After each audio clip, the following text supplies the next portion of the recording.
Here in Congress, there is a great deal of discussion now about the so-called fiscal cliff and how we go forward on deficit reduction. Yesterday, right here in the Dirksen office building, we had, Tom, a great rally in where we had folks from the National Committee to Preserve Social Security and Medicare, one of the strong senior groups. We had some of the unions there. We filled up not only the committee room, but we filled up the overflow room as well. We had hundreds and hundreds of people coming out. Senator Tom Harkin of Iowa, Sheldon Whitehouse of Rhode Island joined with me.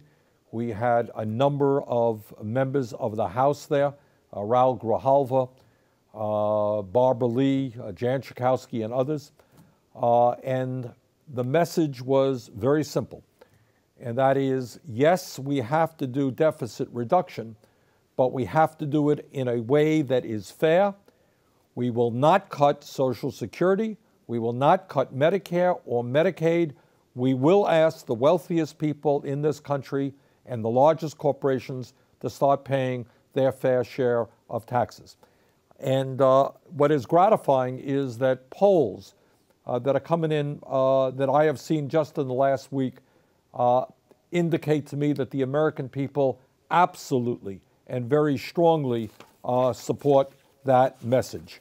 There was a poll that just came out a couple of days ago, commissioned by the AFL-CIO and done by the Peter Hart Research Associates, which showed that by a 64 to 17%, voters want to protect Social Security and Medicare benefits and address the deficit by asking the wealthiest people to start paying their fair share of taxes.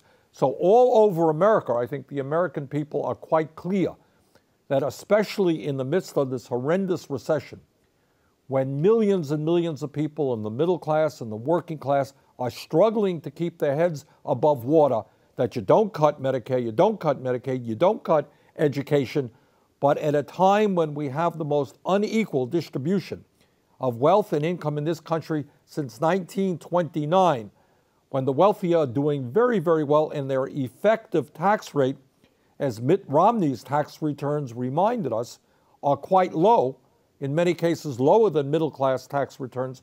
Yes, we're going to ask them, and yes, we're going to ask large corporations to start paying their fair share of taxes. So this is the struggle that we are engaged in right now. I'm spending a whole lot of time on this as chairman of the Defending Social Security Caucus. In terms of Social Security, let me reiterate something, by the way, that Ronald Reagan pointed out back in 1983, I think it was. And that is that Social Security, because it is funded by the payroll tax, has nothing to do with deficit reduction.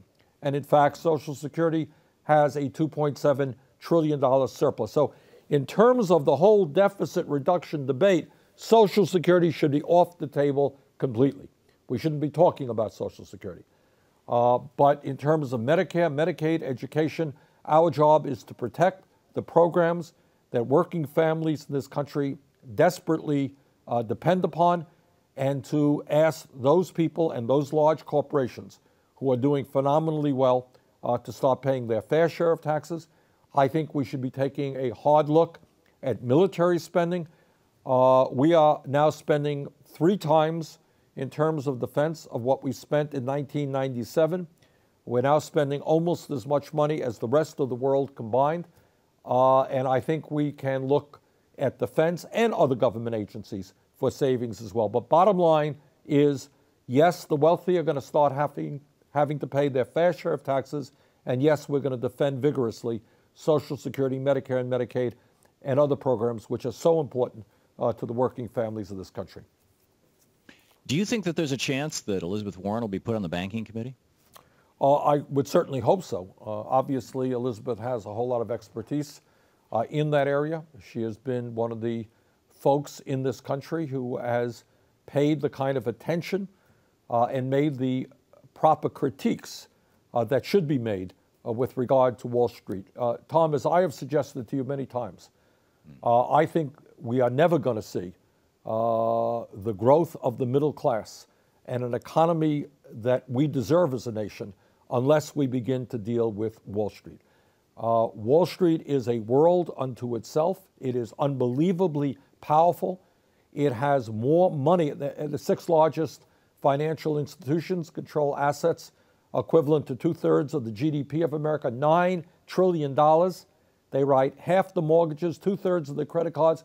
How are you going to revitalize our economy? How are you going to put millions of people back to work unless you deal with the greed, the recklessness, and the illegal behavior on Wall Street? And certainly Elizabeth Warren knows as much about that as anybody does, and I hope that she will be on the banking committee.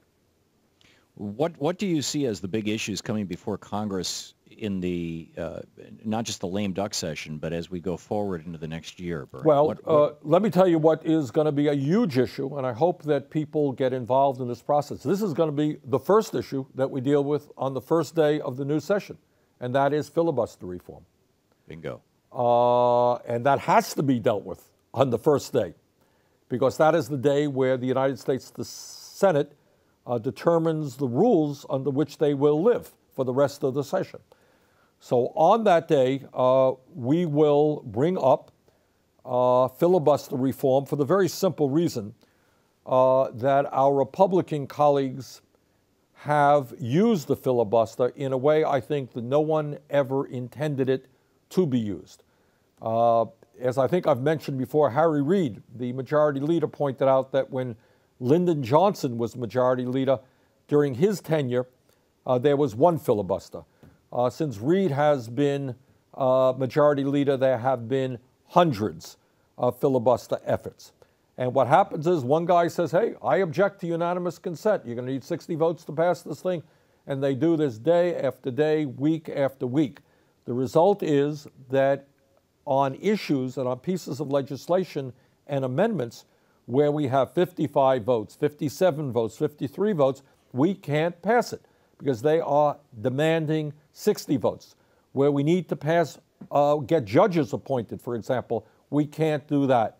Where legislation absolutely needs to get to the floor of the Senate so that it can get passed on behalf of the American people, we can't even get it onto the floor because we're backed up with all of these filibusters. So we need filibuster reform. I think folks are still working out exactly what the language will be. But to my mind, it is an absolutely imperative. We cannot continue to go forward as we have in the last 4 years, when the main role of the Republican Party was to defeat every initiative coming from Democrats or Obama to make sure that Obama was a one-term president. Well, they didn't succeed on that. But now our job is to make sure that we can pass serious legislation with a majority vote.